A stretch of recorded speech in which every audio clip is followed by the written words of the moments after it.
Então vamos cá. Então hoje a gente vai falar para vocês aí sobre a dinâmica patrimonial, né? Conteúdo Web 4, depois deem uma olhadinha lá, tá certo? Então, a dinâmica patrimonial, ela refere-se a uma constante movimentação e evolução dos elementos que compõem o patrimônio de uma empresa, tá? Então, ela vai ter uma dinâmica aí na questão dos elementos dessa empresa, tá certo? Seja nos passivos ou nos ativos, né? E ela é influenciada por várias situações internas e externas, tá? Então, o que é essa dinâmica patrimonial? Ela refere-se a esse movimento desses elementos da empresa como um organismo vivo, né? Em constante transformação. E a gente percebe isso através do balanço patrimonial, né? Onde a gente, quando faz aquelas contas, né, mais detalhadas, né, inclusive os razonetes, aquelas coisas todas, a gente percebe ali toda uma movimentação e aí dá para a gente dizer que seria como um organismo vivo, né, onde ele está ali em todo momento, a todo instante, ele tem uma alteração, certo? Os componentes do patrimônio a gente já viu aí várias vezes, que são os bens, os direitos e as obrigações, né? Aí também tem lá e aí se torna o PL, né? O nosso patrimônio líquido, né? Onde a gente vai ter sempre essas informações lá no nosso balanço patrimonial, tá? E aí o que é esse patrimônio, né? O patrimônio de uma empresa é o conjunto de bens, direitos e obrigações que lhe pertencem em um determinado momento. Essa composição está sempre em mudanças, devido às operações da empresa, como compras, vendas, investimentos e pagamentos de dívidas. Por que essa dinâmica ela é tão importante, né? E aí a gente, para poder entender isso, a gente vai compreender a dinâmica patrimonial, tá? E aí como é que a gente pode perceber e compreender essa dinâmica? Ao a gente analisar as mudanças no patrimônio, os gestores podem tomar decisões mais assertivas sobre investimentos, financiamentos e gestão de recursos. A dinâmica patrimonial também permite elaborar planos de longo prazo, considerando a tendência e as projeções futuras, tá? Uma outra forma seria a gente acompanhar as mudanças no patrimônio, tá? É possível identificar desvios e tomar medidas corretivas, né? A gente pode também fazer a análise da dinâmica patrimonial, permitindo avaliar a saúde financeira da empresa e identificar oportunidades de melhoria. Tá? Aí fatores que podem influenciar nessa dinâmica patrimonial. As operações da empresa, né? Operações de compras, vendas, produção, prestação de serviço, investimentos que a empresa possa fazer, né? Através de aquisição de novos ativos, como máquina, equipamento e imóveis, financiamentos, né? Na obtenção de empréstimos e financiamentos, dividendos, distribuição de lucros aos acionistas, amortização e depreciação, redução do valor de ativos ao longo do tempo, né? E provisões, criação de reservas futuras de obrigação.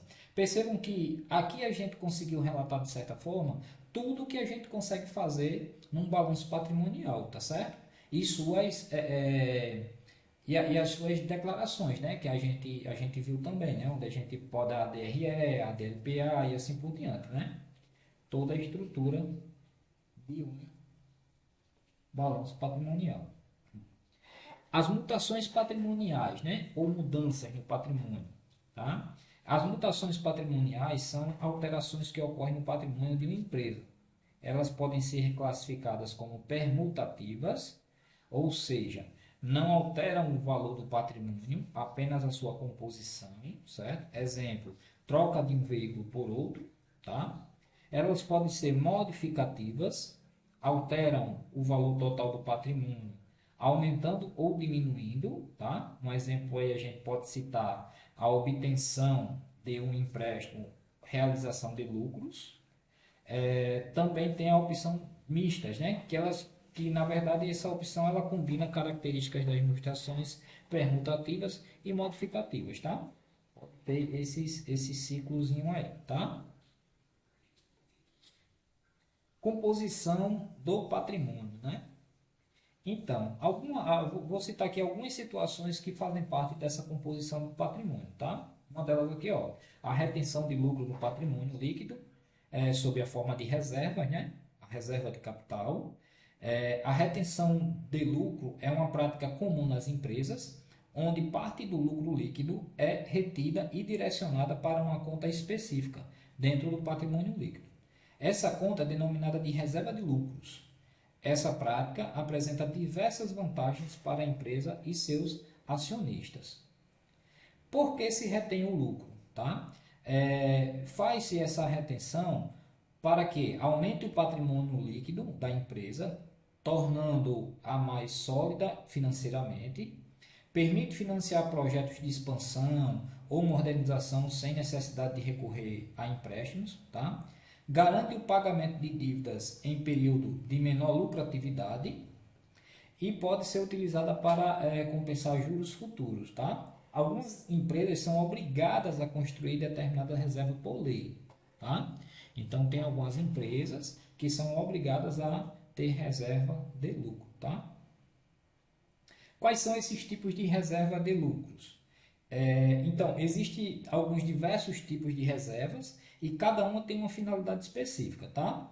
Tem a reserva legal, ela é a única reserva obrigatória por lei, tá? Seu objetivo é proteger o capital social da empresa, ok?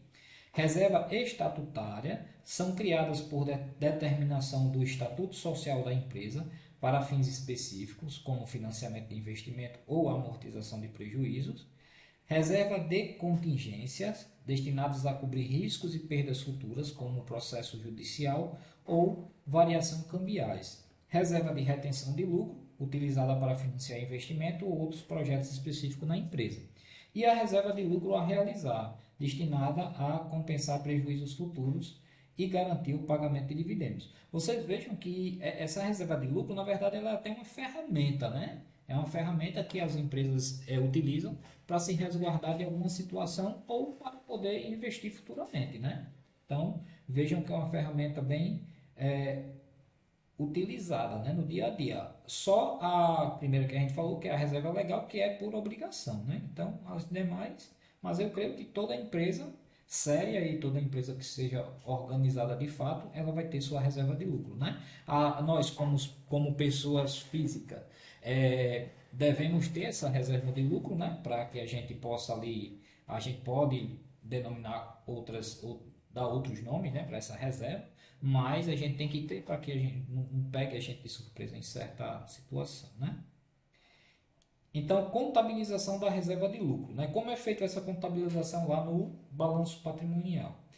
A reserva de lucro envolve transferência de parte do lucro líquido para a conta de reserva específica.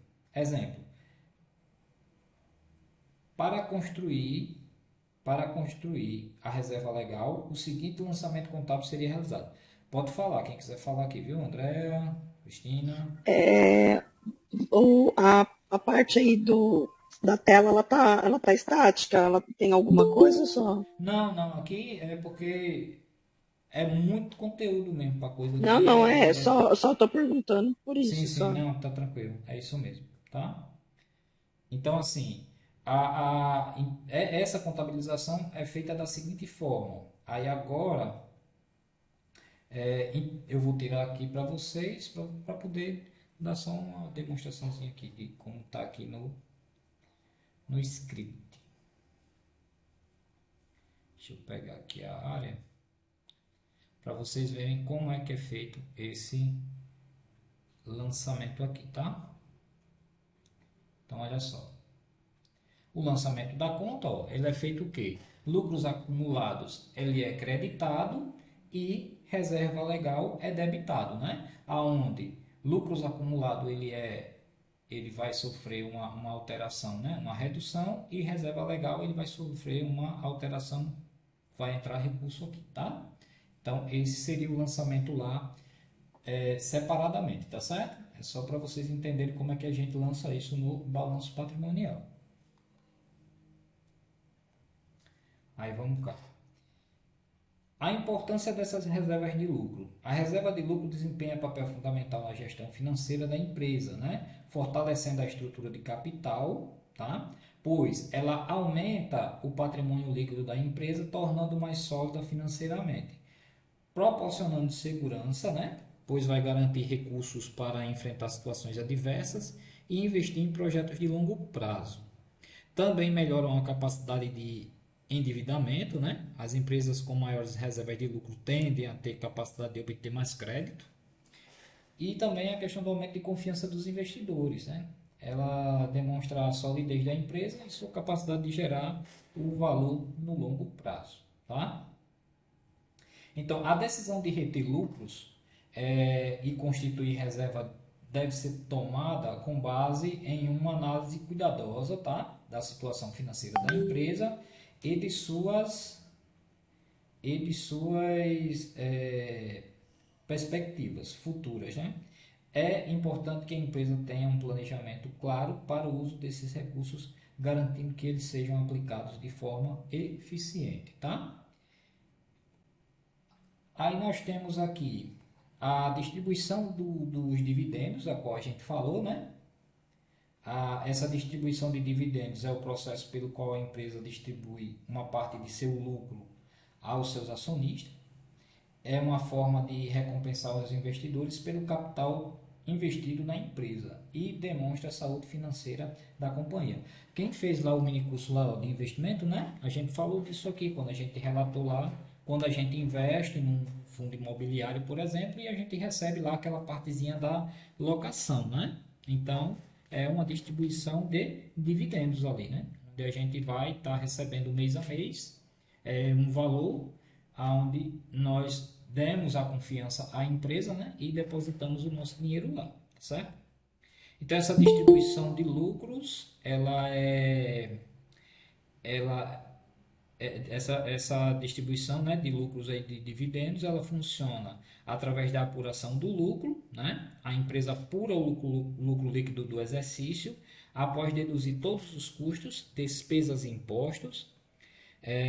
A decisão da diretoria, né? A diretoria da empresa decide qual a porcentagem do lucro líquido será distribuída como dividendos. Essa decisão é baseada em diversos fatores, como a política de dividendos da empresa, as necessidades de investimento e a situação econômica. Foi como eu disse lá, ó, em algum momento lá da questão dos investimentos, tinha algumas opções lá que eles estavam pagando, por exemplo, eu relatei, ó, paga 10 centavos, mas aqui em algum momento ele vai pagar 9, pode pagar 11. Efetuou a venda lá de um terreno, o qual estava, né, inserido lá na negociação, e aí o terreno foi comprado num mês. Naquele mês que o terreno foi comprado, eles fizeram o dividendo lá, a divisão deu que só poderia pagar 6 centavos para todo mundo. Aí quando efetuou a venda do terreno, aí vamos dizer que foi lá e pagou 20 centavos, ou seja, uma coisa extraordinária, né? Que percebeu-se no capital que poderia fazer essa distribuição de dividendos, né? O lucro da empresa foi bem maior e aí deu certo, tá? E o pagamento desses dividendos são pagos aos acionistas de acordo com a quantidade de ações que cada um possui, né? Então, se você tem 10 ações, 20, 1000 e assim vai, tá? Os dividendos eles podem ser do tipo ordinários, são divididos e pagos com bens no lucro líquido do exercício. Dividendos especiais são dividendos pagos além dos dividendos ordinários, né? Geralmente em situação especial, como a venda, acabei de falar, a venda de um ativo importante, certo? E dividendos intermediários, né? São dividendos pagos durante o exercício social antes da apuração do resultado final, tá? Isso aqui, gente, aí a pessoa pensa, tanto dividendo, tal, não sei o que, mas assim, as empresas hoje trabalham dessa forma, né? Se você amanhã for fazer a contabilidade de uma empresa que ela pegue e entre na bolsa de valores, né? Ela faça essa distribuição, você tem que entender isso aqui, como é que funciona, né? Então, aqui a gente está vendo por cima para ter uma ideia, né? Então, a importância da distribuição desses dividendos, tá? É uma forma de recompensar os acionistas pelo investimento realizado na empresa, né? Demonstra a saúde financeira da empresa. A empresa que distribui dividendos tende a ter suas ações mais procuradas no mercado. A perspectiva de receber dividendos pode atrair novos investidores para a empresa. Aproveito até esse momento aqui, gente, para dizer para vocês, ó, essa semana as ações lá de fundos imobiliários caíram com força, certo? Então, assim, é momento desesperador que a gente fala. Veja bem, como eu disse a vocês, eu fiz compras aonde minhas ações lá caíram bastante, bastante mesmo essa semana, certo? Foi algo fora do comum. Aí eu vou me desesperar? Não, porque em algum momento isso vai retornar. Isso não é uma situação tão drástica, entendeu? Assim, para você se desesperar. Quem não entende do investimento, aí vai lá e vende ação. Você vende e você perde dinheiro. Agora é que eu não posso vender mesmo, entendeu? Então, assim, o cenário tá bom para quem? Para quem quer comprar, entendeu? Quem quer comprar. Quem quer comprar tá legal, porque caiu, certo? Com relação ao investimento, para vocês terem ideia, é, eu tenho uma base lá para mim que eu posso perder até 10%, entendeu? Essa para mim é uma base boa. Então, assim, chegou a bater 12%, entendeu? Perdendo 2% a mais do que eu previ, certo? E uma das ações só que era responsável total pela situação, entendeu? Essa, inclusive, ela está muito baixa. Ela está muito baixa, ela está bem interessante para compra, que aí quem viu lá, quando a gente falou, é o VGHF11. Está muito bom para compra, porque ele está muito baixo e tá pagando o que pagava quando estava lá em cima, entendeu? Ou seja, é uma forma de segurar né, assim, fazer por onde o acionista permaneça na empresa, entendeu? Logicamente que a gente lendo o relatório para ver se aquilo ali foi por causa de alguma coisa economicamente, né? E não alguma situação como perda de um bem ou de um ativo, entendeu? E aí nesse impalo, mas aí o que foi? O que é que eu posso relatar para vocês? O que é que aconteceu de diferente para isso estar ocorrendo? É que semana passada teve a reunião do Copom e o Copom aumentou a taxa de juros. Então, quando aumenta a taxa de juros, quando eleva, os fundos imobiliários tendem a cair, entendeu? Quem não conhece isso, aí fica desesperado, entendeu? E aí faz besteira, porque sai vendendo. E aí quando sai vendendo, o próprio fundo imobiliário ele se prejudica também porque o pessoal está saindo, entendeu? Então é dois fatores. O fator de quem não conhece e o fator da situação mesmo da nossa taxa de juros que elevou, entendeu? Aí a pessoa não conhece. Aqueles ansiosos, né? O que sofre de ansiedade lá por causa de um projeto de extensão, vai lá e vende. Aí acabou-se, né? Perdeu dinheiro, né? Para deixar de ser besta. Mas é assim que funciona, tá? Então, eu hoje é muita calma, muita paciência, sabe?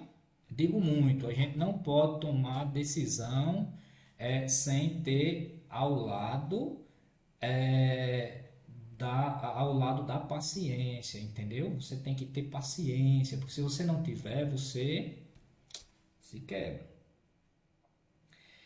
Então, vamos lá. Fatores, eu li isso aqui já. Tá. Consequências da distribuição dos dividendos. A distribuição de dividendos reduz o patrimônio líquido da empresa, pois o lucro distribuído deixa de fazer parte da empresa. No entanto, essa redução pode ser compensada pelo aumento da valorização das ações.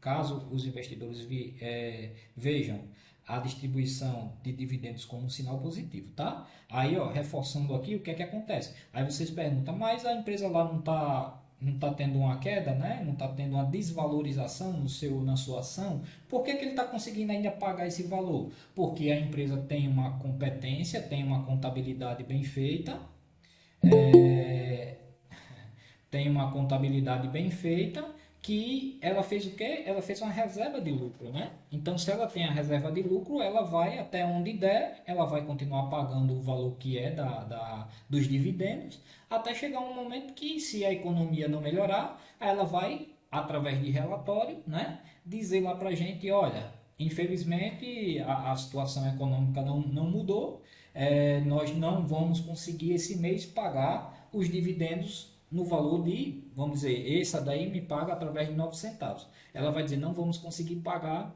os dividendos em 9 centavos, por isso a gente está reduzindo para 8, para 7, entendeu? É normal isso acontecer, tá? Aí num outro mês vendeu um ativo, pá, estourou, vou pagar 15, 12, 13, não sei, tá? É assim. Então vamos lá. Então, lucros ou prejuízos acumulados, tá? A gente vai entender isso aqui agora, nesse item, porque é importante a gente compreender essa dinâmica patrimonial, né? Que é fundamental, tá certo? Então, a conta de lucros ou prejuízos acumulados é uma conta do patrimônio líquido. Deixa eu ver só um negocinho aqui. Certo? É uma conta do patrimônio líquido, onde que na verdade registra, né, o resultado líquido acumulado de todos os exercícios anteriores da empresa. É como um histórico do desempenho financeiro da empresa, mostrando se ela gerou mais lucros do que prejuízos ao longo do tempo, tá? O que significa esses lucros acumulados? Eles representam os lucros que a empresa gerou ao longo de sua existência e que não foram distribuídos aos acionistas, como dividendos ou transferidos para outras contas do patrimônio líquido, tá? Prejuízos acumulados representam os prejuízos acumulados ao longo do exercício anterior, ou seja, a empresa gastou mais do que arrecadou em períodos passados, tá? Para que serve essa conta lucro ou prejuízo acumulado? Ela serve para que o lucro acumulado, né, ela tem como base aí a distribuição dos dividendos, né? O lucro acumulado é o principal fonte para a distribuição de dividendos ao acionista. Financiamento de investimentos, os lucros acumulados podem ser utilizados para financiar novos projetos, investimento e uma absorção de prejuízo, né? Onde os lucros acumulados podem ser utilizados para compensar prejuízos futuros. E temos aí ainda o cálculo do patrimônio líquido, né? A conta de lucros ou prejuízos acumulados faz parte do patrimônio líquido da empresa, tá? Ela entra nesse cálculo aí, tá? Como funciona a conta de lucros e prejuízos acumulados? Essa conta, tá? Aí a gente está falando no balanço patrimonial, tá? A conta de lucro e prejuízo acumulado é atualizada a cada fechamento do exercício. O lucro líquido do exercício é transferido para essa conta, aumentando seu saldo se for positivo, ou diminuindo ele se for negativo, tá? Exemplo, se uma empresa obteve um lucro líquido de 100 mil, tá? Num exercício determinado, e decidiu não distribuir nenhum dividendo, esse valor será transferido para a conta de lucros acumulados. Ela não distribuiu, então vai para a conta de lucro acumulado. No exercício seguinte, se a empresa obteve um prejuízo de 20 mil, esse valor será deduzido da conta de lucros acumulados. Resultado resultando em um saldo de 80 mil, tá certo? Porque ele fez uma reserva de lucro, tá? Então, é assim que se procede. A demonstração de lucros ou prejuízos acumulados, né, que aí é a DLPA. Essa DLPA é um relatório contábil, aí estamos falando agora do relatório, estávamos falando do lançamento, agora o relatório, né? É um relatório contábil que detalha as movimentações da conta de lucros ou prejuízos acumulados em um determinado período. Nelas são apresentadas as transferências para a reserva de lucros, a distribuição dos dividendos e outros eventos que afetam o saldo dessa conta. Aí a gente chama a demonstração, que é o relatório de DLPA, tá? A compensação de um prejuízo. A compensação de um prejuízo é um mecanismo que permite que as empresas utilizem prejuízos fiscais de períodos anteriores para reduzir o valor do imposto de renda a ser pago em períodos futuros. Em outras palavras, é uma forma de compensar os prejuízos sofridos em um exercício com lucros obtidos em exercícios posteriores. Como funciona essa situação de compensar esse prejuízo? A compensação de prejuízo é regulamentada pela legislação tributária de cada país. No Brasil, por exemplo, a compensação de prejuízos fiscais é permitida nos seguintes casos: prejuízos apurados no lucro real, tá? Somente os prejuízos apurados no regime de lucro real podem ser compensados. Limite de compensação A legislação estabelece um limite para a compensação de prejuízos, geralmente expresso em um percentual do lucro real do período. E prazo para essa compensação, existe um prazo máximo para compensar esses prejuízos que varia de acordo com a legislação, tá certo? Ou seja, de cada tipo de empresa aí que utiliza o lucro real, tá certo? Quais são os tipos de prejuízos que podem ser compensados? Os prejuízos operacionais, né, decorrentes das atividades principais da empresa, e prejuízos não operacionais decorrentes de atividades secundárias, como a venda de ativos. Tá?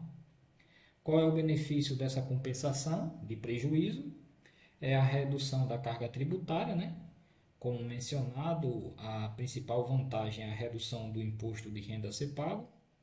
A melhora da situação financeira, a compensação de prejuízo pode auxiliar a empresa a melhorar a sua situação financeira, permitindo reinvestir os recursos economizados. Incentivo à continuidade das atividades, né? Permite que a empresa em dificuldade financeira tenha mais tempo para se recuperar. É quando abre aquela situação de recuperação, né? Da empresa, tá?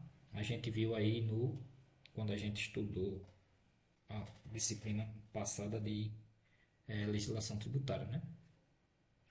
Limitação da compensação de prejuízo. A legislação estabelece um limite que pode restringir, a legislação estabelece um limite para a compensação de prejuízos, o que pode restringir o benefício para algumas empresas, tá? Aí a gente viu isso aqui, né? A compensação de prejuízo possui um prazo de validade, após o qual o prejuízo não poderá mais ser compensado, tá? É aquilo que a gente viu também, né? A empresa vai lá, solicita a compensação, né? E aí passa um tempo não pode mais pedir. Ela já pediu, né? E daí é abrir falência e aquela coisa toda, né?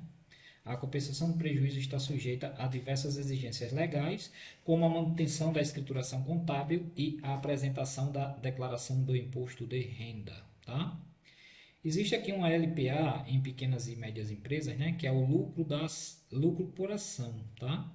É um indicador fundamental para a empresa de todos os portes para apresentar particularidades quando aplicada a pequenas e médias empresas, né? O que é essa LPA? A LPA é um indicador financeiro que mede a lucratividade de uma empresa por ação.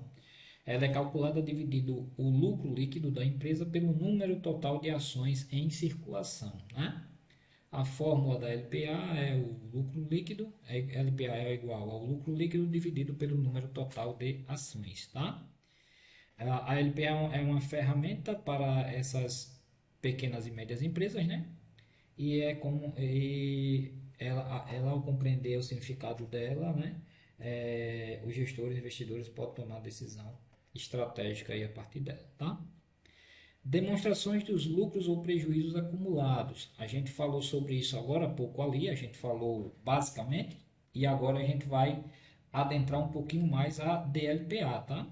Que aqui todo esse slide aqui a gente está falando dessas demonstrações, tá, gente? Da importância dessa dinâmica e compreendendo como é que funciona, né? Desde a estruturação lá até chegar a essas demonstrações, tá? A demonstração do lucro ou prejuízo acumulado, a DLPA, é um relatório contábil que detalha as alterações ocorridas no saldo da conta de lucros ou prejuízos acumulados durante um determinado período. Em outras palavras, a DLPA mostra como os lucros ou prejuízos da empresa foram utilizados ou como os prejuízos foram compensados, né? A DLPA serve para oferecer uma visão clara de como a empresa está utilizando os lucros ou compensando os prejuízos. Ela auxilia os gestores em decisões, né, de distribuição de dividendos. É um documento obrigatório para muitas empresas, tá? Prestem bem atenção, obrigatório para muitas empresas, especialmente as de capital aberto, tá? Permite aos investidores e analistas financeiros avaliar a saúde financeira da empresa e sua capacidade de geração. Por que, que ela é obrigatória para essas empresas, né? Porque a partir do momento que você está investindo, você tem que ter esses relatórios em mão para você saber como é que está a situação da empresa. Exemplo lá são os investimentos que a gente faz, entendeu? Por isso que a gente fala lá dos relatórios, você entender, você lê, ali está tudo incluído lá, tá certo? O lucro obtido e está tudo lá, tem DLPA, tem tudo lá, tá certo? A DLPA apresenta as seguintes informações, ó. Como é que é a estruturação de uma DLPA, né? Ela vai ter o saldo inicial, tá, gente? Aqui eu estou só falando, depois a gente mostra algum exemplo, porque, e se a gente não mostrar hoje aqui, porque eu não sei se eu joguei lá, mas a gente vai ver na próxima semana. Então aqui a gente está entendendo teoricamente, tá certo? Então como é que é a estrutura da DLPA? A gente vai ter um saldo inicial, tá? Onde esse saldo dá conta de lucros ou prejuízos acumulados no início do período, é esse o saldo. O lucro líquido do exercício, ou seja, o valor de lucro ou prejuízo apurado na demonstração do resultado, olha só, da DRE, vai vir esse lucro lá para cá, tá certo? Aí vamos ter as transferências para reservas, valores transferidos para as diferentes reservas de lucro legal estatutária, a gente viu em cima as reservas de lucro, né? Distribuição de dividendos, que são os valores de dividendos pagos aos acionistas, porque isso aí vai ser, né, debitado. Compensação de prejuízo, são os valores dos prejuízos de exercícios anteriores compensados. Algum outro ajuste que exista, né? São outros ajustes que possuem pode ter ocorrido na conta de lucros ou prejuízos acumulados. E aí a gente encontra o saldo final da conta, tá? A gente vai ter lá o saldo da conta de lucros ou prejuízos acumulados ao final do período, tá? E aí vamos ver um exemplo prático. Deixa eu jogar aqui na tela para vocês verem, para vocês não ficarem só vendo aqui essa cabeça aqui cheia de máquina. Então vamos aqui.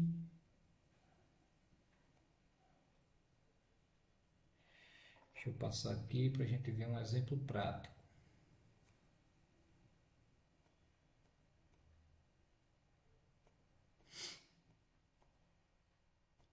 DLPA.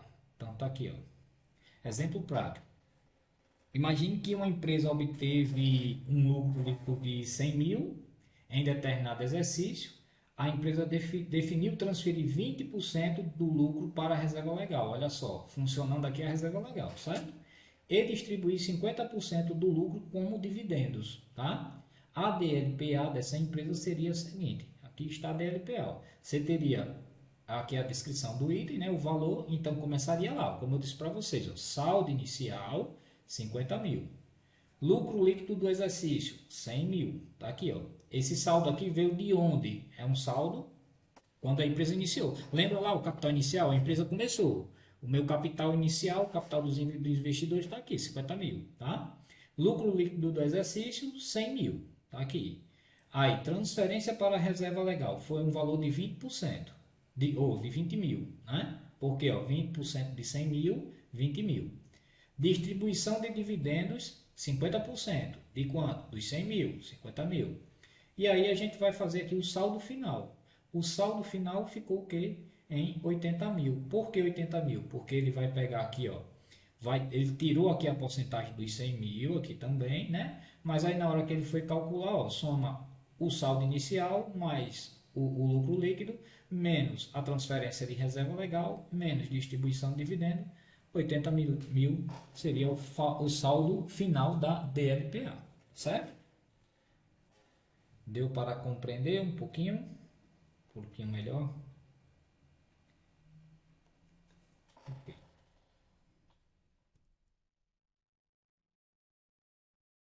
Então,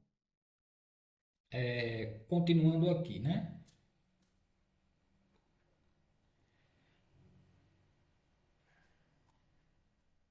Então,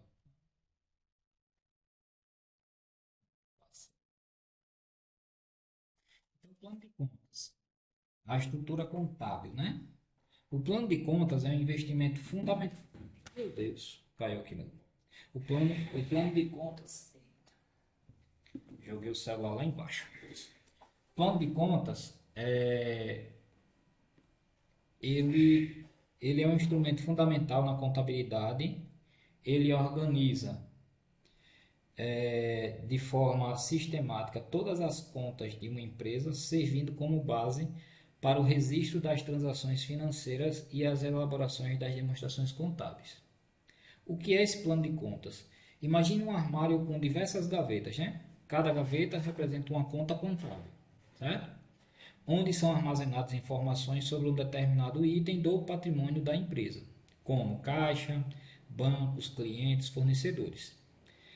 O plano de contas é a lista completa dessas gavetas, como se elas se organizam, tá? Exemplo, eu tenho uma conta de ativos, está na gaveta 1. Eu tenho uma conta de passivo, está na gaveta 2. Eu tenho PL, está na gaveta 3, tá? Um exemplo. Então, para que serve essa organização? Ela permite organizar todas as informações contábeis de forma lógica e eficiente. Ela vai conter uma padronização, né? Garante que todas as transações sejam registradas da mesma forma, evitando inconsistência. Facilita a análise, permite analisar a situação financeira da empresa de forma mais precisa e detalhada. E ela é uma base para as demonstrações contábeis, tá? Ela serve como base para elaborar o balanço patrimonial, uma demonstração do resultado do exercício e de outras demonstrações. Gente, ó, presta bem atenção. Esse plano de contas, a gente aqui, como está estudando, e assim, às vezes eu acho até absurdo o pessoal quando chega e fala assim, até hoje tem gente que está falando isso ainda. E eu já mostrei para vocês diversas vezes que o que a gente está aprendendo, a gente está utilizando na contabilidade no dia a dia, tá? Só que assim, a contabilidade ela mudou, né? Então, como mudou algumas coisas, principalmente a tecnologia, nós não fazemos mais coisas manuais, certo? Então, o que acontece? Essa organização dessas contas, ela segue uma estrutura é, que ela tem que ter, vamos dizer, uma padronização, tá? Das informações. Um exemplo claro aqui, a gente vai ver aqui em algum momento a estrutura, eu creio que eu botei. Se não botei, mas eu vou falar agora e a gente fala de novo lá na frente. Então, o que acontece? Digamos que a conta caixa, um exemplo, tá? A conta caixa seja numerado como um, certo? Contativo, na verdade, seja um, tá certo? Aí você chega lá e diz assim, a caixa não é no ativo, a conta caixa? É. Aí você vai pegar então conta caixa, ela vai ser 1.1, certo?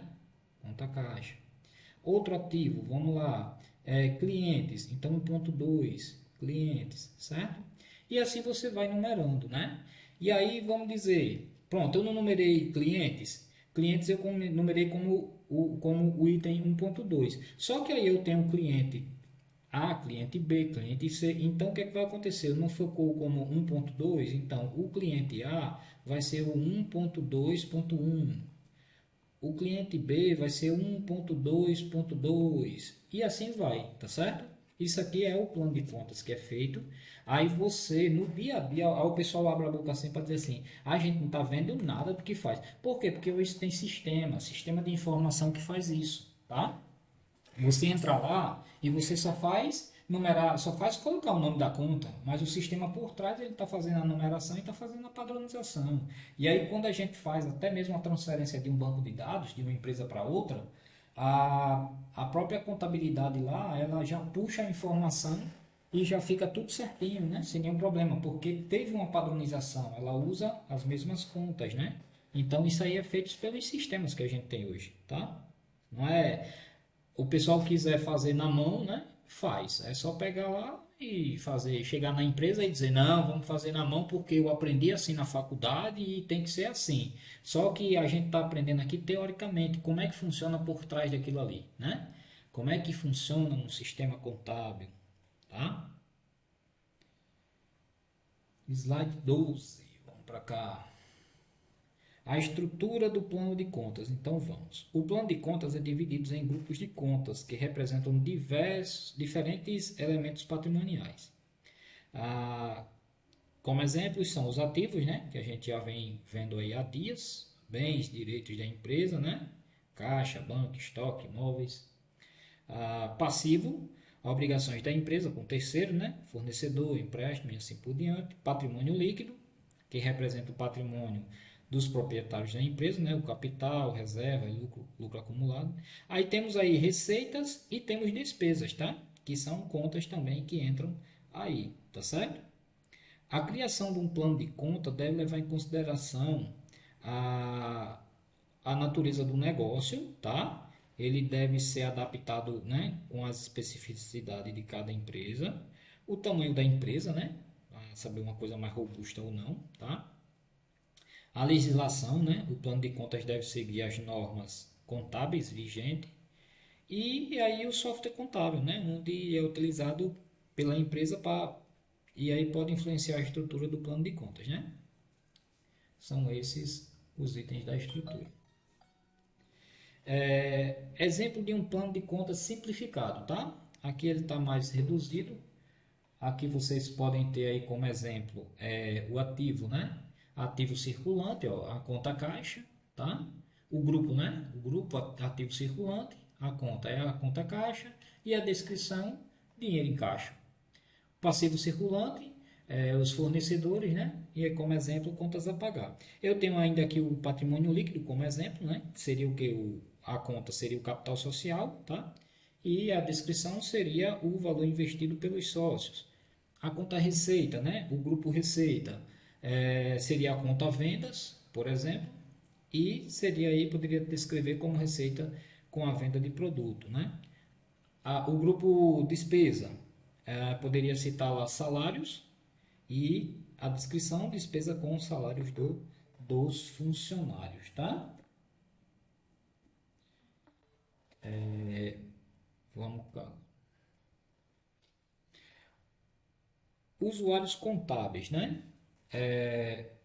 O plano de contas, aí vamos falar ainda aqui um pouquinho de plano de conta e depois a gente parte aqui para os usuários. O plano de contas, ele é a espinha dorsal da contabilidade, tá? Ela serve como um guia detalhado, organizando todas as contas que a empresa utiliza para registrar suas transações financeiras. Mas, além de ser uma ferramenta essencial para os contadores, o plano de contas também é crucial para diversos outros usuários. E aí, o que é esse plano de contas? Em termos simples, o plano de conta é uma lista organizada de todas as contas que uma empresa utiliza para registrar suas operações financeiras. Essas contas podem representar ativos, que a empresa possui, passivos, o que a empresa deve, e patrimônio líquido, o que pertence aos proprietários e receitas e despesas, né? Fazendo uma pequena revisão aqui já. Quem utiliza esse plano de contas? Os contadores, eles utilizam o plano de contas para registrar as transações, elaborar demonstrações contábeis e garantir conformidade com as normas contábeis. Os gestores, eles utilizam o plano de contas para analisar os resultados da empresa, tomar decisões estratégicas e acompanhar o desempenho financeiro. Investidores utilizam o plano de contas para avaliar a saúde da empresa, né? Saúde financeira, identificar oportunidades de investimento e tomar decisões com relação a esses investimentos. Os credores, que utilizam o plano de contas para avaliar a capacidade de pagamento da empresa e o risco de crédito, né? E o fisco, né? O fisco que utiliza o plano de contas para verificar a conformidade da empresa com as obrigações fiscais. Não só das empresas, né? Como nossas também, né? Dou exemplo aí para vocês da Receita Federal com relação ao imposto de renda, né? O imposto de renda nada mais é do que débito e crédito, direto ali, né? Débito e crédito, débito e crédito. Ou seja, da onde vem o dinheiro para onde vai, né? Para onde for o dinheiro, da onde vem. É isso que a Receita pega, né? Nada mais do que isso. Então, vamos aqui. Benefícios, né? Benefícios de um plano de conta bem estruturado. Ele vai ter um benefício aí ao fornecer essas informações detalhadas, tá? Facilitar o controle dos custos da empresa, por exemplo, a gestão do fluxo de caixa e a identificação de oportunidade de melhoria, né? Ele vai garantir a contabilidade da empresa, se ela está em conformidade com as normas contábeis vigentes. Um plano de conta bem estruturado facilita o trabalho dos auditores, né? Aumentando a confiabilidade às informações contábeis. A codificação de plano de contas. A codificação do plano de contas é um sistema de numeração ou letras atribuídas a cada conta, com o objetivo de organizar e facilitar a localização das informações contábeis. Essa codificação permite uma maior agilidade na busca e análise dos dados, além de facilitar a automatização dos processos contábeis. Por que se codifica essas contas? Para facilitar a localização, a padronização, a automatização, a hierarquização e a flexibilidade, tá? Os métodos de codificação são o numérico, utiliza números para identificar as contas, aquele exemplo que eu estava dando para vocês aqui, do 1.1, 1.2, 1.3, tá? O alfanumérico, que combina letras e números para identificar as contas, e a alfabética, que utiliza apenas letras para identificar as contas, tá? São os métodos que a gente possui, tá, gente? Mas o mais normal que a gente vê no dia a dia é o numérico, né? Mas existem esses outros métodos, né? A estrutura da codificação. A estrutura da codificação varia de acordo com o tamanho e a complexidade da empresa, mas geralmente segue a lógica hierárquica nos níveis de detalhamento crescente, por exemplo. Tá? Primeiro nível indica a classe da conta, exemplo que eu dei para vocês, ativo, passivo, patrimônio líquido, receita, despesa. Segundo nível indica grupo da conta, né? Ó, o primeiro, classe da conta. O segundo, grupo da conta, tá? Ou seja, ativo, qual a conta, o grupo da conta, ativo circulante, ativo não circulante. Terceiro nível indica subcontas, se é caixa, banco, cliente. E quarto nível indica subcontas para especificar essas outras contas, tá? Por exemplo, caixa em moeda nacional, caixa em moeda estrangeira, tá? Pode ter isso, como por exemplo, conta cliente, cliente 1, cliente 2, cliente A, tá certo? E assim por diante. Um exemplo aqui, ó. Deixa eu puxar aqui para vocês. Um exemplo de contas. Aqui os grupos, né, das contas que a gente falou.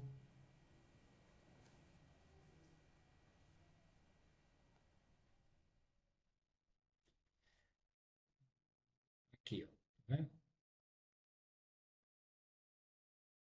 Exemplo de codificação numérica, né? Onde a gente vê aqui, ó, código, por exemplo, 1100, caixa, 1110, banco, conta corrente, 1120, banco poupança, 21. Ó, vocês vejam que onde tem um, ele está referente a o ativo, né? Ó, um aqui deve ser o ativo, tá? E aí aqui 100 conta caixa, tá? E assim vai. Código também aqui, ó, outro. 1.1.01 caixa, 1.102 banco, certo? Ele vem dizendo que grupo, né? No caso classe, a classe aqui é 1, tá? Seria ativo. Aí o grupo, tá certo? E aí o 01 seria a conta de fato, tá certo? Que seria caixa, né? Então seria um exemplo aqui colocado para vocês.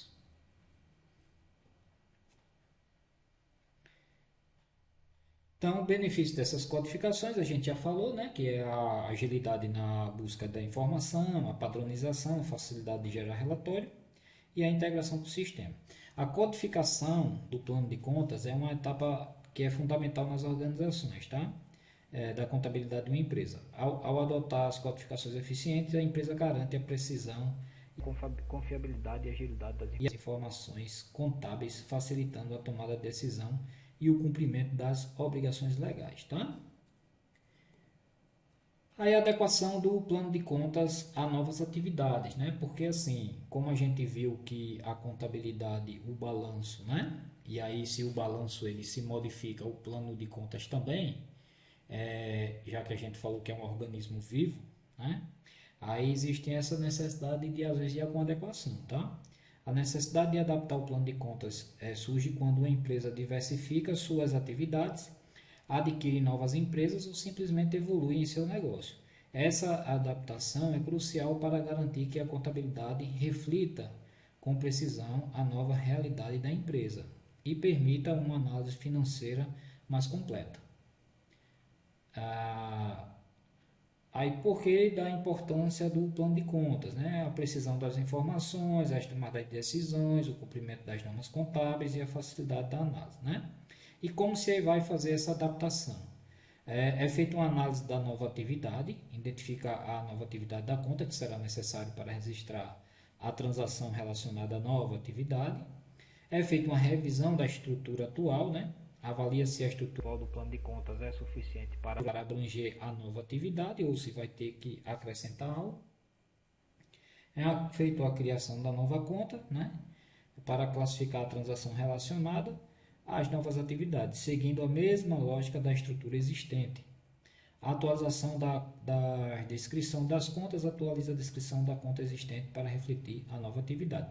Revisão da codificação, verifique se a codificação atual é suficiente para acomodar a nova conta, né? E o teste do novo plano de contas, né?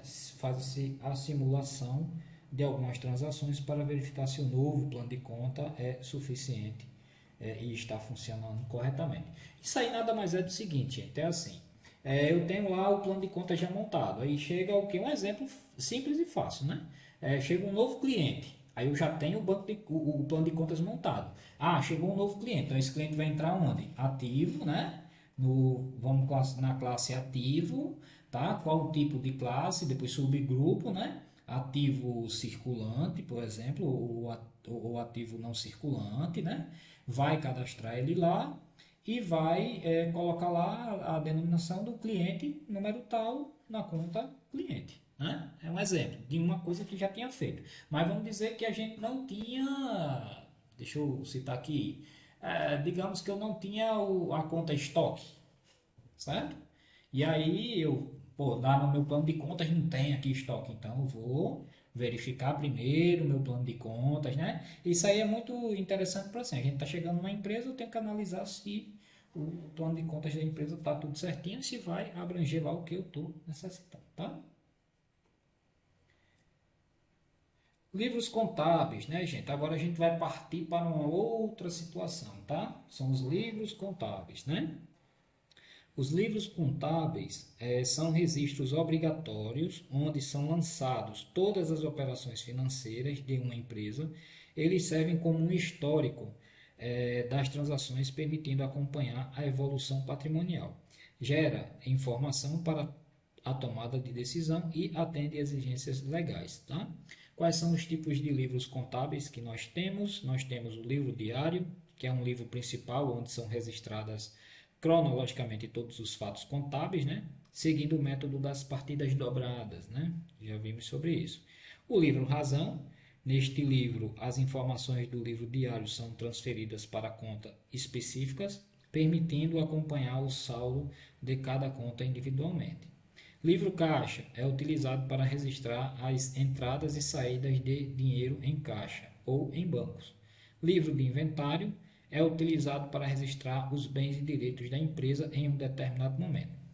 Qual é a importância desses livros contábeis? Eles permitem acompanhar a evolução patrimonial da empresa ao longo do tempo. Os dados dos livros contábeis são utilizados para elaborar o balanço patrimonial, a demonstração do resultado de exercício e outras demonstrações. Os livros contábeis servem como comprovante das operações da empresa para fins fiscais. E as informações contidas nos livros contábeis auxiliam na tomada de decisão gerencial. Tá? Aí a gente vai falar um pouquinho sobre livro digital, né? Os livros contábeis digital, tá, gente? Na verdade, essa parte aqui, pessoal, é uma parte mais assim, que vai falar para vocês sobre, tá lá no conteúdo web, né, logicamente, vai falar para vocês assim, dar um pouquinho do histórico de como funcionava a contabilidade, tá? Eu tirei daqui algumas coisas que eu achei meio que desnecessário, como por exemplo, estava falando lá, vocês vão ter lá livros. Eu vou falar aqui só da parte de livros digitais, tá? Eu acho que eu falei só, estou falando só alguma coisinha de mercantil para a gente finalizar, mas eu vou falar mais sobre os livros digitais, porque a sistemática é a mesma, só que o que muda é que antigamente era feito manualmente, tá? Então, é assim, mas aí quem é interessante e é importante que vocês leiam lá, que é para vocês tomarem base do que está se falando, porque vá que caia alguma questão na prova, tá? Mas aí vamos lá, eu vou fazer uma basezinha do que está lá e vou passar para os livros digitais. A questão dos antigamente na contabilidade era feito manualmente, né? Os lançamentos. Então tinha as fichas, onde essas fichas eram feito o lançamento diariamente ou a depender do lançamento que era feito, tá certo? Tipo como a gente faz aí o livro Razão e aquela coisa toda, era feito tudo manualmente, né? E colocado. Passou-se um tempo, aí começou a ser utilizado máquinas, né? Que máquinas eram essas que faziam? Máquina de datilografar.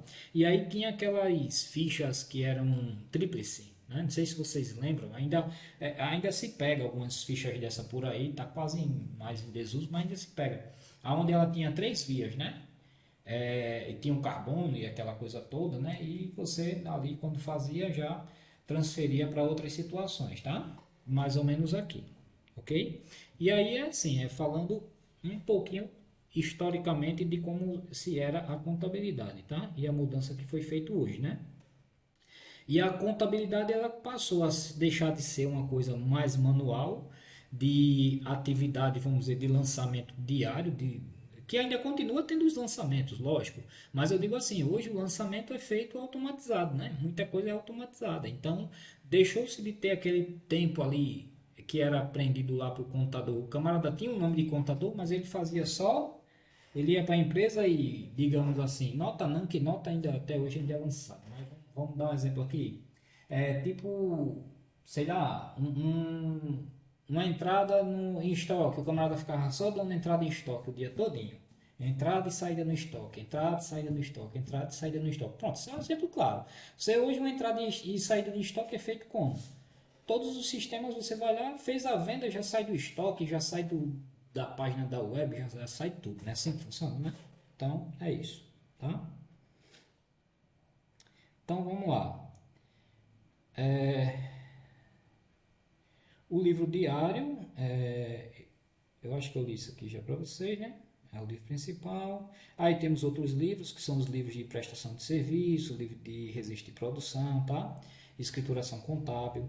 Alguns livros desses, gente, ainda é utilizado manualmente, né? Principalmente para pequenas empresas, né? Que a gente sabe que vai na papelaria e ainda tem lá alguns livros contábeis, livro caixa, livro, né? Ainda tem, tá? Normal. Mas aí, vejam bem, ou é manual ou é totalmente digital. Não existe nada hoje que seja nem, né, com datilografia, aquela coisa toda mais, né? Escrituração contábil.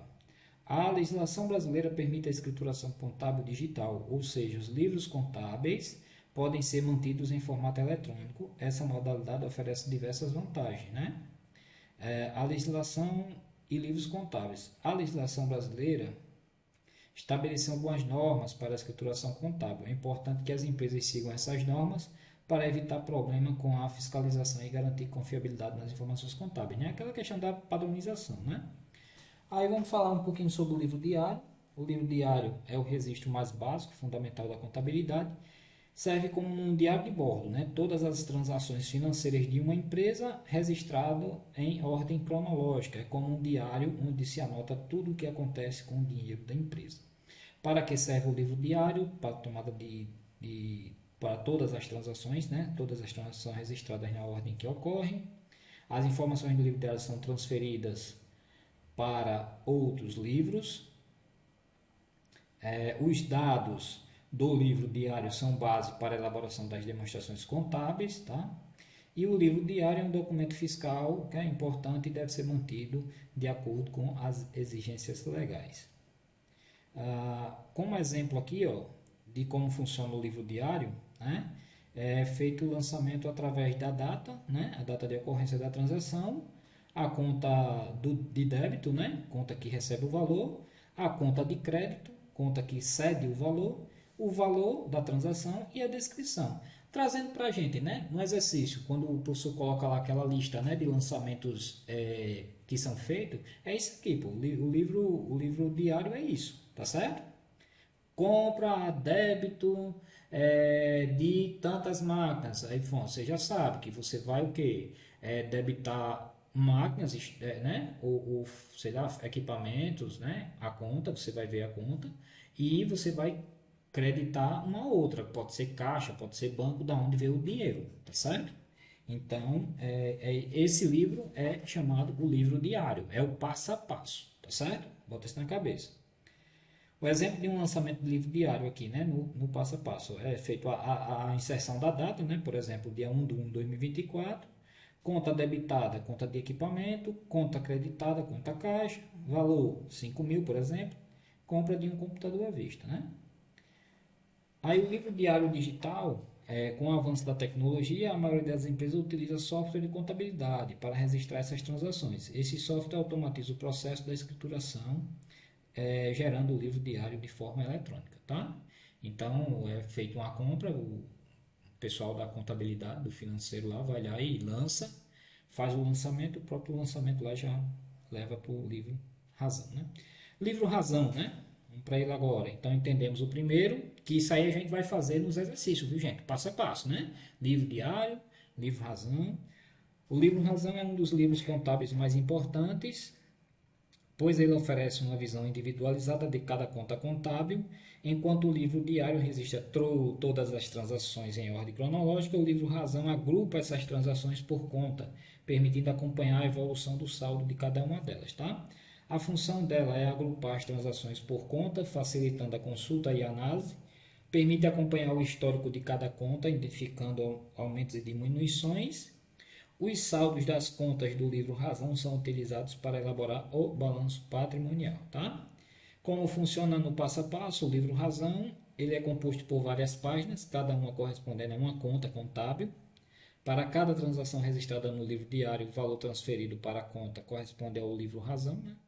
Exemplo, se no livro diário foi registrada a compra de um computador à vista de 5.000, no livro Razão seriam feitos os seguintes lançamentos: compra, conta equipamentos, debitado R$ 5.000 e conta caixa, creditado R$ 5.000. Aí, razão, razonete, né? É aquele desenhozinho que a gente viu lá como fazer, tá certo? Então, esse é o livro Razão, tá? Qual é a relação entre o livro diário e o livro Razão?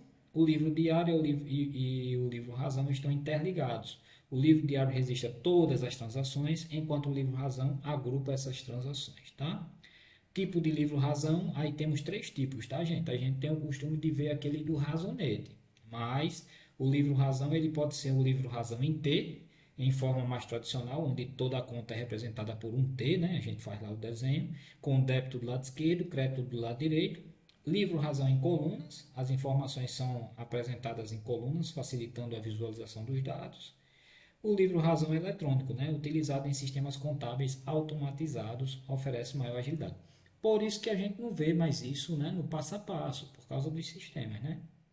A importância do livro Razão, né, ele permite acompanhar a evolução, os erros, né, acompanhar os erros, os saldos das contas e permite analisar a situação da empresa financeiramente. Outros livros contábeis que completam, né, o panorama contábil, né? Aí a gente vai ter aí, além do livro Diário e Razão, existem os livros contábeis que podem ser utilizados para as empresas dependendo de sua característica e as suas exigências legais. Embora não sejam obrigatórios em todos os casos, eles podem auxiliar na organização e controle das informações contábeis. Livros contábeis complementares. Nós temos o, o livro inventário, tá? O livro de registro de produção, livro de registro de prestação de serviço e livro caixa, né? Que a gente pode utilizar como exemplo. Quando utilizar esses outros livros contábeis, geralmente quem utiliza são mais empresas de grande porte, tá? Empresas com atividades específicas e algumas que têm a legislação pode exigir a utilização desses livros, tá?